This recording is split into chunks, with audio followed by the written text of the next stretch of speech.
Welcome back to season 4 of Connecting with Purpose, where we're putting founders first, telling the stories of the humans behind the business. From magic moments to purpose, looking back on their entrepreneurial roller coaster to the possibilities ahead. We'll learn how these leaders have navigated their journeys up, around, and away from the performance precipice to achieve growth, results, and impact they're really proud of. Welcome back, everyone. I am really excited for today's episode with Jonathan Smith. It's going to be an absolute treat. Jonathan is himself a seasoned entrepreneur.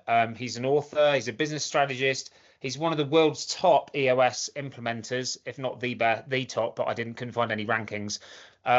He's worked with over 150 companies, 1,500 sessions, 50 of those clients over the last 10 years or so have managed to exit their businesses successfully. And so Jonathan's focus is really helping them improve their strategy, their execution, and their results. Having worked with so many companies, obviously just has some incredibly valuable insights for our audience, which I'm really excited for him to share with us today.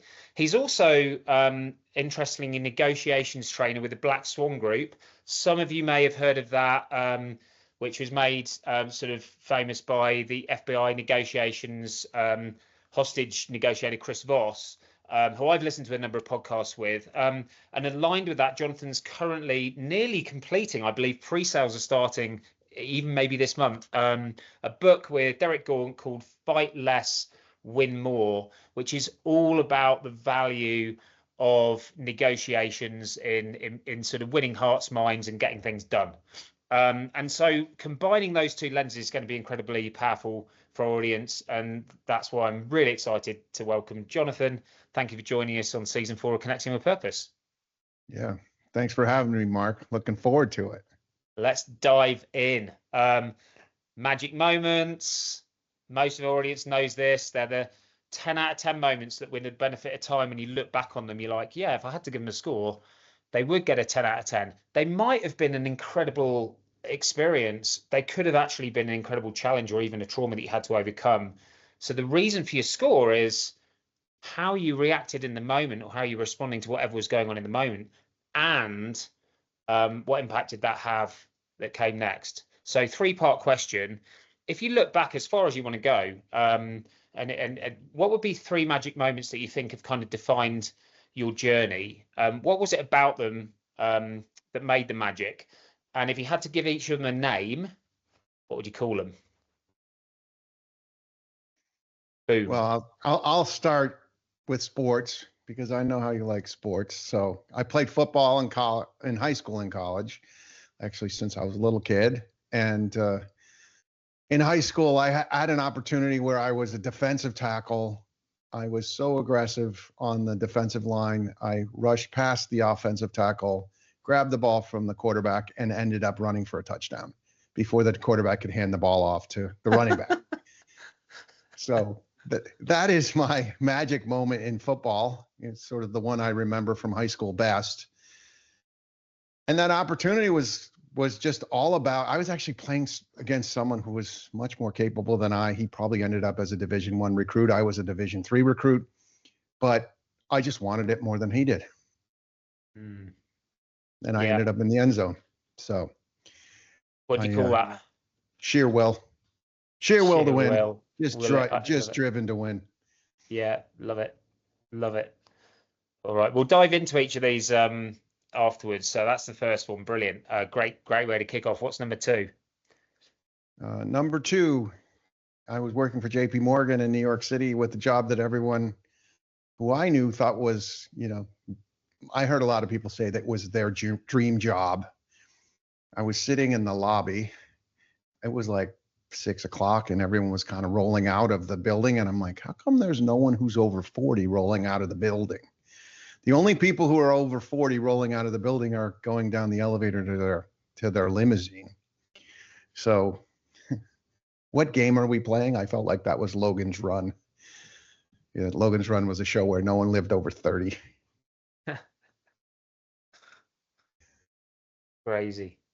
And do you call that Logan's Run? Let's call it Logan's Run. All right. And number 3. Yeah, so I was in Abu Dhabi. We were at a trade show called IDEX. IDEX is a trade show around arms. So I never thought I would be at an arms show with grandpas selling cluster bombs, but happened to get into the show because we were in the security business at the time with my dad. Sheikh Mohammed actually walked in. He was the crown prince in UAE at the time. He is today is the ruler of the UAE. He walked in, and I thought it looked like Fred Flintstone walking in with like the Grand Poobah walking in. It was hard to take it seriously, but it's very seriously there. So my dad kept calling him sir, and they kept correcting him and say His Royal Highness. And so we ended up with a picture with him. He came to our booth. We were doing business with one of his entities and protecting some of his palaces and his assets. And we used that we actually had a Sheikh Mohammed, basically a PBA card. So if we were in trouble, all we had to do was show us a picture of him and us in country. It was kind of fun. Oh, the PDA cards. I remember those. Wow. That's, did you, the obvious follow-up to that is, did you have to use it? We used it once at the bank because they weren't cooperating with us. We're like, who's that? Like, oh, that's you. Who's that? Sheikh Mohammed. Can you solve this problem? Of course, sir. We can solve that problem. And what when you're looking at that last one, what was it about that kind of made it magic in terms of how it shaped, other than being there and that being like a get out of jail free card? How did that kind of help shape what came next for you in the business? Well, it's just amazing that we got ourselves to the point where we had that kind of access, and we didn't even understand at the time. Like, Yeah. There were 3 pictures on every building, or if you saw pictures on a building, it would be him, his dad, and his brother. And like the picture of him was like when he was 20 years old. Right. And his dad was older, 50 or something. But I didn't realize it was him until sort of after the meeting. It was sort of surreal. So it was this surreal opportunity, and how interesting it was to deal in a country where we're trying to do business in the States, and there would be 9 or 10 people on a committee to try to make a decision whether they wanted to buy our product. And there, Sheikh Mohammed would say, I would like this. I would like one, please. And just how things just work differently there. Yeah. So a completely different perspective. And actually, I'm guessing we might be able to tie this back in a little while, but the simplicity of the decision-making process, because it's so concentrated, as long as you're good at negotiating and making that relationship with the person to ultimately get what you both want out of it. Coming back to the first one then, this sort of like driven to win, like, I mean, that is like the most offensive defense, where you literally just had the, dare I say, balls to just run and take the ball instead of like trying to get past who's trying to block you, and it's just like, right, straight past him, just get the ball and score. It's a very bold, kind of courageous, disruptive approach to defense. How's that shown up in, if you like, in your career? I believe in ordering off menu. So I actually think that there's lots of opportunity in life, and most people take the well-worn path, and I have typically not taken the well-worn path and seen what kind of opportunities I could create. I didn't show up in that game thinking I was going to score a touchdown from defensive tackle. It just presented itself, and then it was like, run for the end zone. You got the ball. Yeah. I mean, it was literally grasping an opportunity that you wouldn't necessarily have been intentionally looking for, but once you saw the opportunity, you took it and ran with it, literally. So yeah, talk us through a little bit of ordering off menu then, through, if you like, your experience, your entrepreneurial experience. What are some examples of that in that journey that you've had, and when that's worked well for you? I just believe in possibilities. So I'll give you a very simple example. My assistant was scheduling a dinner really for 30 people. And a couple of the people on the sales team, we had this joke that ice cream is for closers, kind of like coffee is for closers. So I said, Brittany, we need ice cream at the dinner. She said, well, the restaurant doesn't serve ice cream. I said, okay, I understand that, but I need ice cream at the dinner. So just figure out how to get the ice cream. And she said, well, I know if I don't do it, you're going to do it. And I'm going to be frustrated with you. So let me see what I can do. So she calls there. They talk to the chef. The chef says, oh, I'll make custom ice cream. What flavors would you like? So not only did he make the custom ice cream, he came and presented the ice cream. Oh. And then the ice cream was the hit of the show. Like, it was the best part of the entire dinner was the ice cream. And that's all anyone remembers of the dinner. So, and that is literally an example of ordering off menu. yeah, it was sort of, no pun intended, yes, but that we did order off menu in that case. That's literally what we did. Yeah, love it. And so when you combine that kind of opportunistic instinct, right, seeing something that might be a little different, like certainly it's not unusual kind of playing football, right? It's not usual to call the restaurant and ask for something they haven't got, and then the chef actually creates it and presents it. Like, but these are opportunities that often so many people miss. You're obviously very good at seeing possibilities, but then pursuing them in a very timely manner. I guess what are some of the, I know you don't call them attributes, behaviors, characteristics that you have to embrace or that need to be true in order for you to be able to see those things and pursue them in a timely fashion so you can convert those possibilities into performance? Well, so my mantra is to stay curious. We need to always stay curious to possibilities. My brand is called Stay Curious JBS. My initials are JBS. So I said, if JLo can have a 3-letter name, I should have one too. My name is Jonathan Smith. I don't care for that. So JBS is what it is. But it's really all about staying curious. Like, what are the possibilities? And then believing in possibilities. Believing that you don't have limitations and having the confidence to make the ask and being okay if they say no. And being okay if they say no, but something different. So being open to possibilities. Yeah, I love that. So then if we're switching hats from, that's your kind of, your mantra is to stay curious, look for and seek out possibilities, believe in possibilities, and just have the confidence to go after them. And that resonates with me as well. I wouldn't say I've been necessarily as successful as you have at it, but have that similar kind of mindset. When you're looking at a number of those EOS clients, for anyone that doesn't know EOS, I think most people will, but an entrepreneurial operating system, it's literally a business system for growth, for clarity of vision, direction, focus, and actions that aligns everyone in the business to getting stuff done, in short. When you look at those client experiences you've had, that's your approach, you're staying curious. What have you seen that maybe is missing with some of those businesses, that from either a mindset sort of perspective from some of the leaders, or just sort of, if you like, things that get in the way for them that enable them to maybe just kind of get lost in the growth of the business? Well, I say 70% of the success of any business is team health. So team health to me means two things. It means number one is organizational clarity, who owns what in the organization. And number two, having the difficult conversations that you most likely haven't had oftentimes for decades, if it's a family-owned business. So if we can clean those two things up, I look at myself as a coach. So as a coach, my job is to help them build a high performance team that runs without me. But I'm a coach. I sit on the field. I call myself the 12th man. I'll jump on the field if I need to. But really, everything lies in the fact that, do we have organizational clarity, and are we willing to have the difficult conversations? Yeah, got it. So let's dive into those just a little bit more. When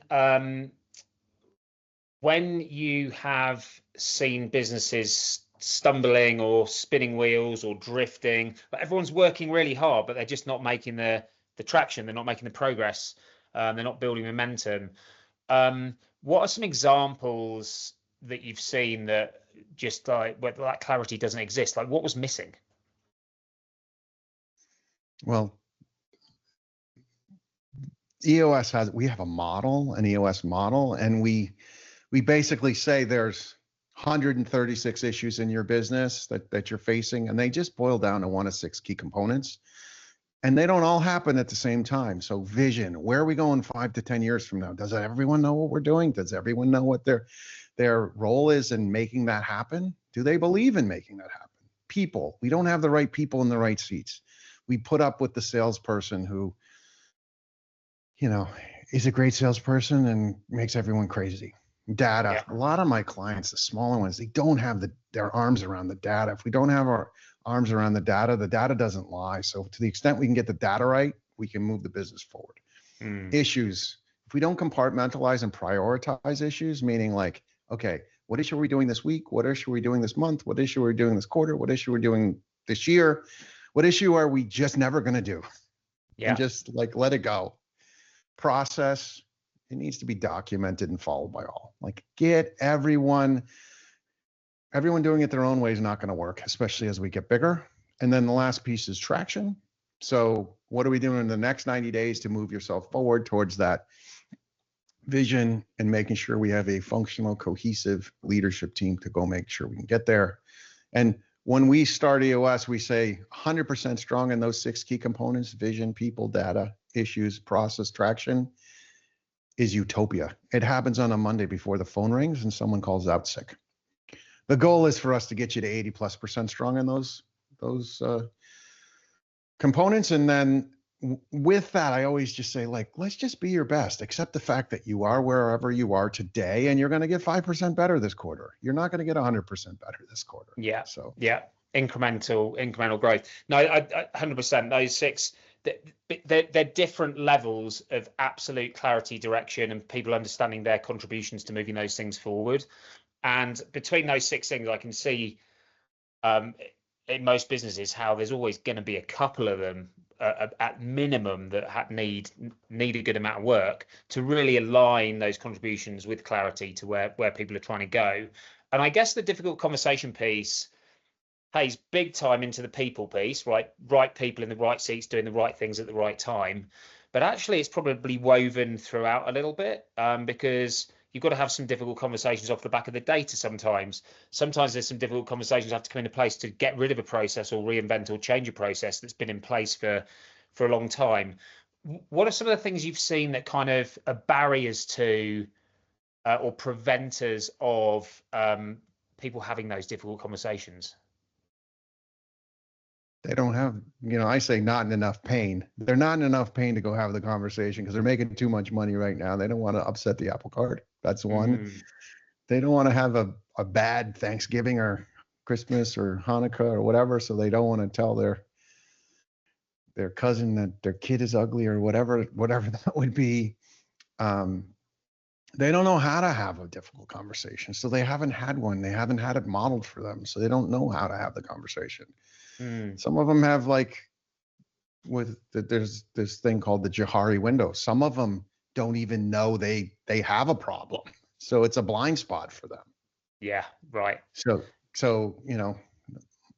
my advantage as an expert EOS implementer is I'm objective. I've got no horse in the race other than to make sure the team wins. Yeah. So, and I can just pull out the light and flash the light on the mold and say, how's this working for you? And you see people roll their eyes. Yeah, okay, that's where we need to go. Those things resonate so much. I observe them so much. So I think there's also an element of personality and culture, which plays into people not wanting to spoil the experience, not being comfortable hurting somebody's feelings, or actually they just don't know how to do it. And it plays into one of the negotiation messages. I think Chris brings this up in the forward to your book, and in my work around conflict. Sometimes the number one thing with a perceived conflict in the business is you have to take away the threat, because there's some sort of disagreement, but there's also a threat, and a disagreement isn't conflict. Disagreement's just tension. Disagreement's an opportunity, actually. A conflict's an opportunity if you can alleviate the threat. And I think there's a lot of perceived threats for people in having these difficult conversations. What would be some of the negotiation best practices that I say that also enable people to have effective difficult conversations, because difficult conversations are negotiations by definition. So what would be some of the tops of negotiations best practices that you think a leader could embrace to practice having difficult conversations? If they just practiced that and got the reps at it, they would build up their confidence in being able to do that more often and in a more timely fashion. So we say every conversation, as long as I want or I need is in your head, is a negotiation. So when we define negotiation, it doesn't mean we're bargaining at the market. It means anytime I want or I need is in your head, you are a threat. And you are a threat. You have to remove yourself as a threat, because when you want or you need something, you are a threat to someone. You know, I want you to stay late. I want you to get paid less. I want you to pay me more. I want you to do your job better. I want you to make a difficult call that you don't want to make. So I want or I need is in your head. Let's just define that as the threat. And the tactical empathy skills that we teach are all about removing yourself as a threat. So the first way to go ahead. Yeah, Mark. say more. The first way to remove yourself as a threat, and this sounds simple, but not easy to execute, is to listen. Yeah, didn't everyone, like, since kindergarten, I've been told to listen. But I'm not talking about just listening. I'm talking about, we have 5 levels of listening. Listening for the gist, that's you're on your phone and someone's talking to you and you're like, yeah. Like no one feels heard. The second way is you have your hand up, you're raising your hand, you're in a meeting, and or you're saying something, someone else has their hand up in the meeting. As soon as you take a breath, they jump in. We call that listening to hijack. Don't say anything about what you had to say and then go take their agenda somewhere else. That doesn't feel like listening either. Listening for logic, that says like, this person came to me for a reason.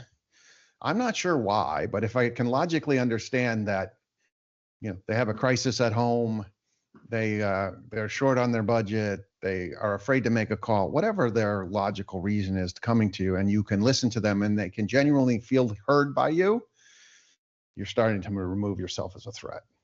The next 2 levels are listening for logic and emotion. So if you can understand their logic and emotion, like you sound anxious, you sound scared, you sound excited, you sound afraid, that also makes them feel even further hurt. And then to the extent that you can listen for their point of view, for their worldview, how they see things in the world, and they feel like you hear them that way, you're 6 times more likely to make a deal with someone the counterpart likes. So it's all about listening, the whole thing. And that's where stay curious comes in, because listening to hijack is not going to get you what you want. Yes, it sounds like the unlock is those last 3 levels, which starts with logic, then logic plus emotion, then logic plus emotion plus broader point of view, their perspective, understanding what this means to them in the bigger picture of their life and work, which actually align really well with what we would talk about in terms of leadership aperture. Like the broader your lens in terms of what you can take in a conversation from the other person's perspective, and the more you can acknowledge that, the more likely you are to remove yourself as a threat. Does that sound right in concept? And yeah, I mean, it sounds very similar. The issue, you know, one thing I want to add was level 3 you can stay in. Level 4 is harder to stay in, and level 5 is very hard to stay in. So you have to understand, also give yourself grace that you just can't stay in level 5. And even when I'm sitting here talking to you, I'm like, you talked about the aperture, and if I was doing a better job of listening to you, I would say, oh, the aperture does sound like levels of listening. Sounds like they're very similar, just with a different name. Well, yeah, the aperture is the lens through which a leader looks at anything. It plays into difficult conversations, it plays into how they engage a team, it plays into organizational change, and foundationally into self-leadership. So it's literally just the lens of what you see, how you process it, and therefore how you choose to act. And you can go from obviously very narrow to very wide. And it's harder it's hard to stay in that wide lens, and actually not always appropriate. Because if you need to get something done right now, looking at all the interconnectedness of the system and the vision and the purpose may not be the right approach. Sometimes it is, and the wisdom comes in understanding which lens to pick.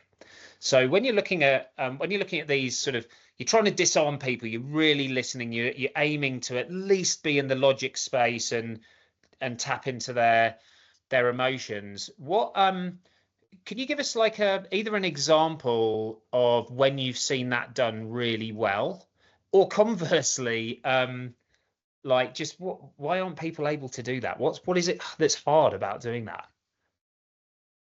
It's hard to listen. First and foremost, it's hard to listen and not hijack. And so listen is a mindfulness skill, and you earn it over time. It's so, I can actually listen and flow at this point, and things slow down for me. So let's take an example of how I would listen to you. So I'm going to take a label. So label is a skill where I'm going to say, it seems like, it sounds like, it feels like, it looks like. That would be a basic label. I could use you if I want to make it more personal. I could label something positive if I want to reinforce it, or I would label something negative if I wanted to diffuse it. And so in this case, using the skill, I would say, like, it seems like, Mark, it seems like you've spent a lifetime learning and observing the aperture, leadership aperture. To which then I would be prompted to want to react to say either that's true or not true. And that's a positive label based on your observations of what I just said, which I would feel good about. I said, well, but how do you feel about it when I said it? Yeah, I felt good about it because it validated my knowledge and passion for that space. And then if I was being very open and honest with you, I'd say, actually, that as a concept, I've actually only been kind of involved with for about 18 months. But it aligns so much to all of the work I've been doing in human potential and performance around purpose, which is a particular broader lens, that it's something that's just intuitively I understand, and I can apply. So yeah. And there you go. You get a big long response without even asking a question. Yeah, labeling. Intuitively. I'm using the word intuitively because for me, intuition is kind of wisdom in action. It's like it's a combination of your knowledge and experiences that enables you to make decisions and act upon them based upon what feels right. That's off the top of my head. Why are you questioning that? I just was using another skill. It's called a mirror. Okay. Upward inflection. I used a mirror. I wanted to know more about intuitively from you. Now you clarified why you use the word intuitively. And then the interesting thing is, like, when you told me 18 months, well, you've only been doing this specific view for 18 months. The urge to correct is irresistible. And I know if you correct me that it's the truth. So I'm not afraid to label something and be wrong, that you spent a lifetime. You spent a lifetime on human performance, not on the leadership aperture. You spent the last 18 months. So now you gave me a black swan, which is like, you're giving me all this information, and I just let you sit there and talk, and the interviewer becomes the interviewee. So yeah. So let's flip around the black swan. Can you say more about that for folks that may not know what that represents? Yeah, so the black swan, I say, my joke is I'm hunting for black swans. So a black swan to me is like something, that information that you may not have wanted to share with me, or something interesting you shared with me that was uncovered, where you may wanted to have come in and not necessarily think you were going to share that with me, but because we're in the nature of the conversation, you're going to share aspects of your life, your position, your point of view that you wouldn't otherwise share. And that's a black swan. Yeah. Like, I get to know you better. Yeah. And I think the key for people to understand, by definition, you don't know what a black swan is. So you're hunting for something you can't see. So the only way to find it is through curiosity and through those levels of listening, and then using techniques such as labeling to have people like add to what you've said or correct you because it's not wrong, or sorry, correct you because it's wrong. And it opens up this whole Pandora's box of content that you didn't even know was there, which provides you data to better inform the decision, the position that you're trying to get to. Yeah, we just sit back and listen, Yeah, basically, and use the skills. So I love that. Now, this is far from a high pressure situation, our situation right now, right? But one of the things I work with leaders and teams on, I call it converting pressure into performance. And it's a very much a rugby thing for me. Like, there's so much about the game was being able to absorb pressure, stay calm under pressure, ideally almost use it as anti-fragility. Like, you just almost like, the more pressure you get, the more focused you can be and the more impactful you can be and better decisions you make. And in business, there's so many externalities and so many pressures that I think it's just like, it's very rare anyone goes through a day without pressure. One of the negotiation techniques is about trying to diffuse the tension in high pressure situations. And I'm thinking in a business sense, this can be sitting around the table with a really tough decision or whatever. How does that translate over to, if you like, to team leadership and aligning a leadership team in a really high pressure situation to make the best possible decision and take the best possible actions they can with the information they've got? all right, I'll start by saying, you say this is a low pressure situation, and we know each other, so it's not that high pressure, but you have to do low stakes practice. Like, if I'm not here doing low stakes practice, I'm not going to get better, because when it's high stakes, you won't have the skills available. So, in rugby, you do go to practice and you do drills, and this is effectively like a drill on a rugby. I don't know. We call it a field. You guys call it a pitch or something. Pitch. Yeah, but to that point is such a massive, there's so many learnings from sport to apply to business, but one that can't directly apply is that in sport, you spend 90+% of your time practicing, literally, and 10% high stakes performing. And so this is a huge unlock, I think, in that people need to be able to label things as, so there's some low stakes practice that when we get into the high stakes, we've got some reps. Because you are going to fall to your highest level of training. That's a Archilochus quote. You're going to fall to your highest level of training. So if you want to be able to use these skills in a high stakes negotiation, you have to practice 9 times for every high stakes negotiation. You're 90% to 10%. And the interesting thing is, so I had an example this morning. I tend to have a bunch of implementers call me when they're in a jam. Someone called me this morning. They said, hey, I have a client. They lost 80% of their business last week, and I want to help them get better at sales. And I'm like, well, the business they won over 10 years, that 80% of their business. So like a lot of small businesses have concentration risk, like one client that is responsible for 80% of the work. They put their best people on it. And I said, look, you're not going to fix their sales problem in 8 hours. Why don't we get them emotionally aligned so that they realize emotionally what's going on for them? Because we say you're 31% smarter in a positive frame of mind. Well, these folks are not in a positive frame of mind at this point. Mm-hmm. They don't know if they're going to be able to pay their mortgage, if they're going to have a job, if they're going to have a salary, what their future looks like. And so I suggested to this implementer that they they basically throw the script away and they come in, and you asked me how we do this. We have a technique, we call it caviar. So because you and I, Mark, are friends, and let's say you're my coach, if I'm walking into a tough situation with caviar, so it stands for stay curious, curiosity, accept the fact that you are going to be attacked. You need to vent. You need to identify who the counterpart is on the other side. So we have three different kinds of negotiators. We have an assertive, we have an analyst, and we have an accommodator. We have to set some accusations audits up, which is a tool that we have. And then we have to, R stands for, it'd be good if I remembered, remember that it's not about you. Whatever's going on the other side is not about you.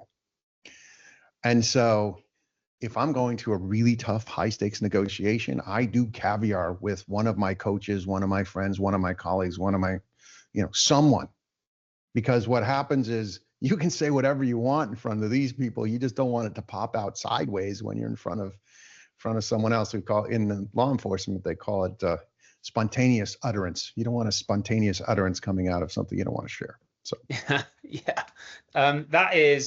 that's an incredibly powerful framework, not just for diffusing tension and pressure, but in my language, I just call that meeting people where they're at. Like, there's no point trying to strategize and solve a bunch of problems when everybody's just lost in the grief of what's happened. Their emotions are all over the place. They're completely discombobulated, and they just can't focus. And so understanding, if you're coming into that situation, you've got to get down to the root causes. You know that people are going to probably give you a bit of a hard time, but it's not about you, so that's okay.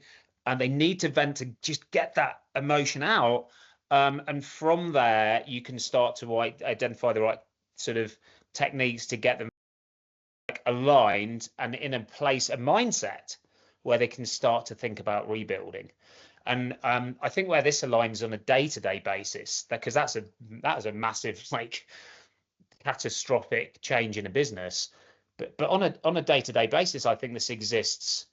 I think this exists all the time. I think people are too busy tackling the observable problems and not getting down to the root causes. And all that does is creates more tension, more frustration, more misalignment, and bigger cracks to fill.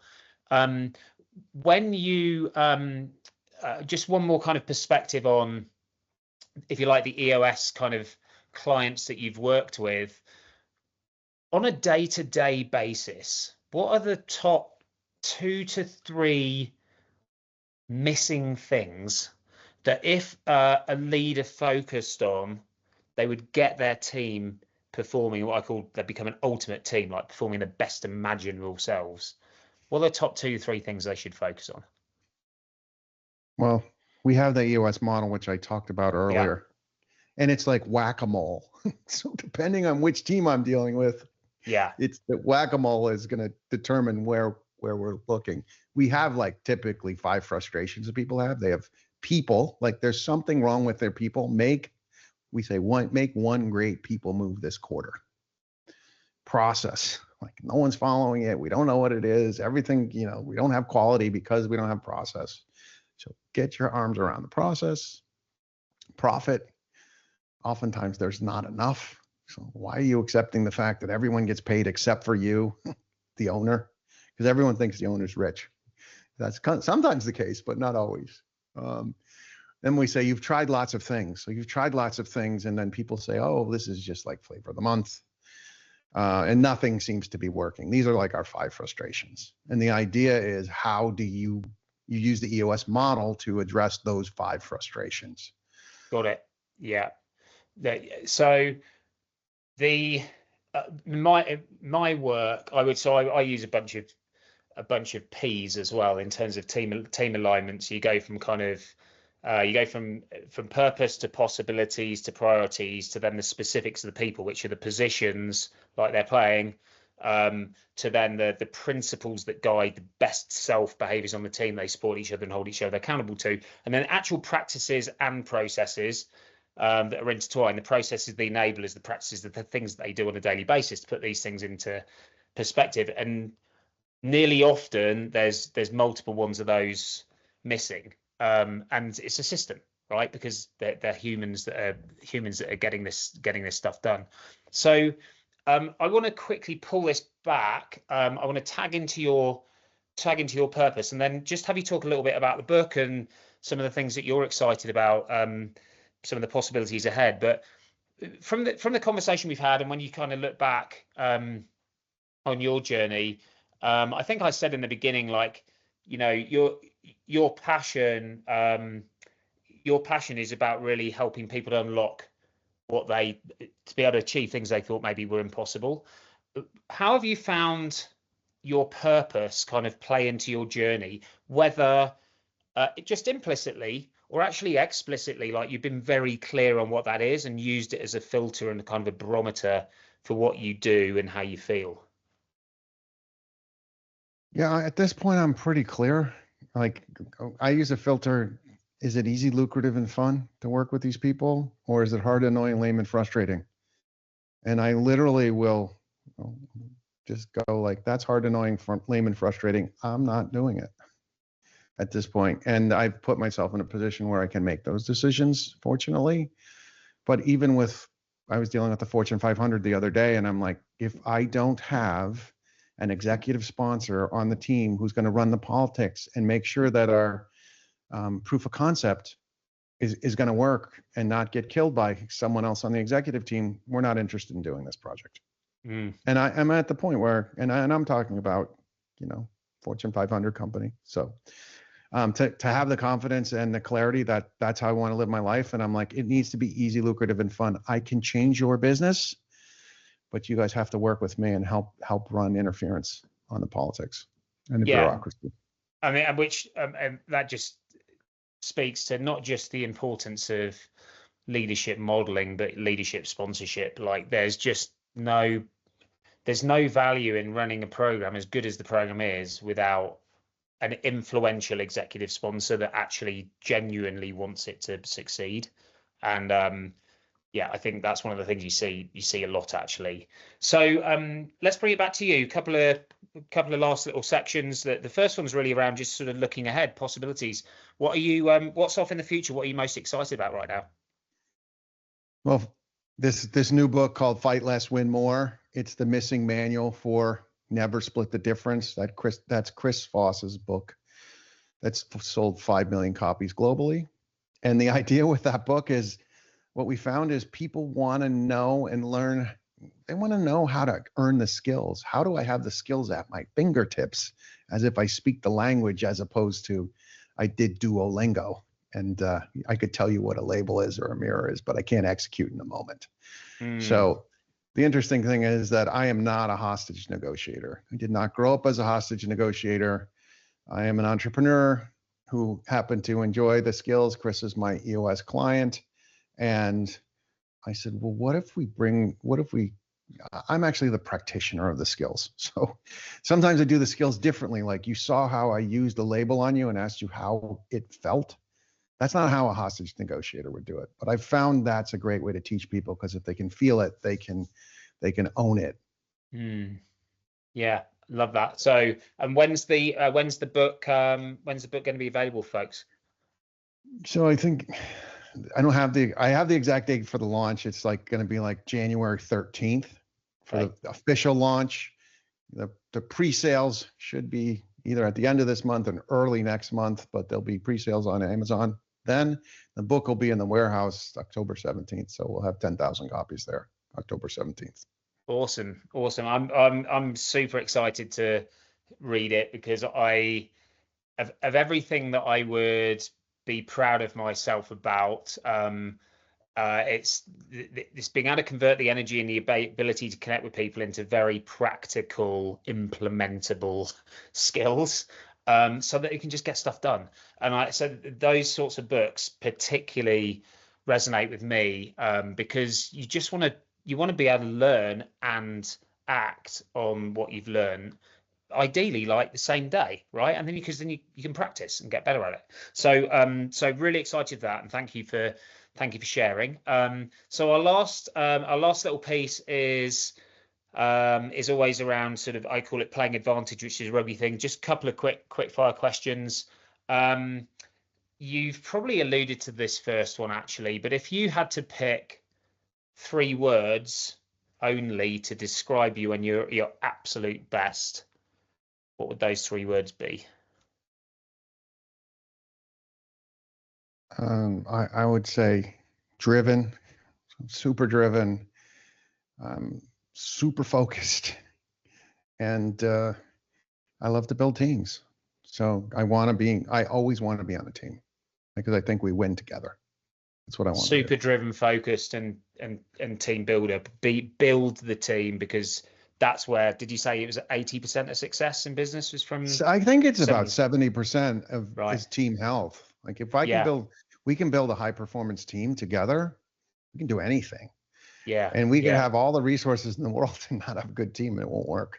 Yeah. No, I mean, and that's why I've just recently sort of really started to focus in on what I call ultimate leaders and ultimate teams. Like, you've got to empower the leaders to get the best out of the teams, and then you can actually work directly with the teams to be the absolute best they can be, because it's just often assumed, and people are like, oh, team building. It's not team building. Like, this is the core of how your business actually gets stuff done, keeps people, keeps them engaged, keeps them focused.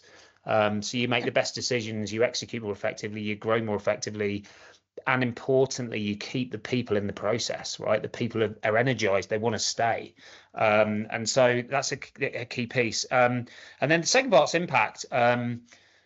We use a kind of a me, we, world framework for impact. So impact on yourself, on the people you're surrounding yourself with the most, which is often sort of friends, family, colleagues, and then impact beyond that at the world level. Lots of our impact as humans happens in the we space. So if you were looking to articulate what impact you want to have, like, if you like, what legacy you're leaving behind, how do you want to be remembered in terms of the impact that you've had on the people you've chosen to surround yourself with the most, what would it be that you'd want to say, or them to say? There's just sort of the me, we world. Like, if I'm thinking world, as we wrote Fight Less, Win More, I'm thinking in transcendental meditation. They said if 1% of the world actually you did transcendental meditation, the world would be a more peaceful place. I think if 1% of the world used the skills in Fight Less, Win More, we'd have a lot less volatility in the world. And that's what I hope we can do. Yeah, I love that you picked on the world impact, and with that very specific insight, because I say all the time in my work how all of these seemingly intractable, insurmountable problems in the world all come down to human behavior, like every single one. Which means actually the solutions are super simple. You just need everyone to align their behaviors in a certain way, and none of those problems will exist. But simple doesn't equate to easy, and therefore it's not an easy thing to do. But having that target, having that, like, that is a massive moonshot, right? But 1% absorbing these skills literally would make the world a better place. Way more less conflict, way better listening, way better connection, way better belonging, more united kind of unification, less conflict, more peace, and so on you go. So love that. All right, last one then, words of wisdom. For our audience, largely kind of like founders, entrepreneurs on the growth curve, looking to grow the business without losing themselves in the process, what would be some words of wisdom you'd like to share as your parting sentence to the audience? I want those businesses to not chase revenue, and create a sustainable business that's self-managing, not self-leading, but self-managing. So if the business is self-managing, it just gives everyone so much more freedom. I see people raising $50 million in venture capital and then having to chase around working 24/7, 365. And I'm not sure that's the life they wanted, except the post on LinkedIn or the press release looked really good, but the reality wasn't as great. No, 100%. Love that. So don't chase the revenue, but create a self-managing business. Lots to that. Could have a whole episode on creating a self-managing business, but you've alluded to lots of the top tips here today. So with that, really appreciate your time, JB. Thank you so much for sharing with our audience. Thank you. Appreciate it. Cheers. Take care.